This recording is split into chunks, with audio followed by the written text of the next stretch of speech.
తెలంగాణ రాష్ట్రంలో నేరాలు గణనీయంగా తగ్గుముఖం పెట్టాయని డీజీపీ శివధర్ రెడ్డి వెల్లడించారు.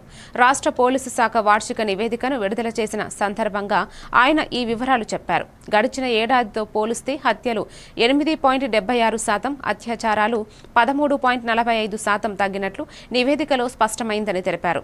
ఫోన్ల రీకవరీ విషయంలో తెలంగాణ రాష్ట్రం దేశంలోనే నంబర్ 1గా నిలిచిందని చెప్పారు. పోయిన మొబైల్ ఫోన్లను గుర్తించి బాధితులకు తిరిగి అందించడంలో పోలీసులు సమర్థంగా పనిచేశారని వివరించారు.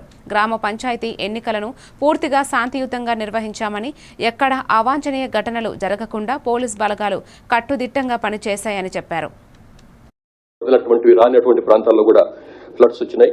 అందులో పోలీస్ డిపార్ట్మెంట్, ఎస్డీఆర్ఎఫ్ అందులో కూడా ఉండే వాళ్ళందరూ కూడా తెలంగాణ స్పెషల్ పోలీసు సిబ్బంది వీళ్ళందరూ కూడా సంబంధించి ఈ ఒక్క సంవత్సరంలోనే 509 మంది సరెండర్ అయినారు.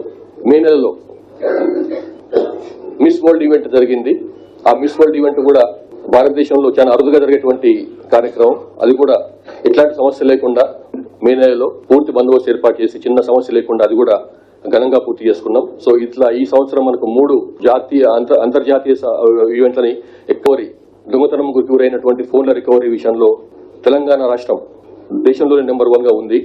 సైబర్ క్రైమ్ సంబంధించి ఇప్పుడు భారతదేశంలోనే కాకుండా మొత్తం ప్రపంచవ్యాప్తంగా కూడా చాలా తీవ్రంగా మారినటువంటి సైబర్ క్రైమ్ విషయంలో మొత్తం 3% తెలంగాణలో 2-3 బందోబస్తులు ఈ నెలలో జరిగినాయి. మీకు తెలుసు, ఫ్యూచర్ సిటీలో జరిగినటువంటి గ్లోబల్ సమ్మిట్ 2 రోజుల పాటు అంతర్జాతీయ సమ్మిట్ అది పూర్తి సక్సెస్ఫుల్ గా ఎక్కడ ఇట్లాంటి చిన్న అవాంతరం లేకుండా కూడా ఈ సంవత్సరం పెద్ద ఎత్తున చాలా ప్లేస్లలో ఫ్లడ్స్ వచ్చినాయి.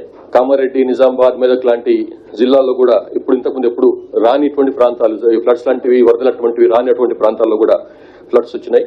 అందులో పోలీస్ డిపార్ట్మెంట్, ఎస్డీఆర్ఎఫ్ అందులో కూడా ఉండే వాళ్ళందరూ కూడా తెలంగాణ స్పెషల్ పోలీసు సిబ్బంది వీళ్ళందరూ కూడా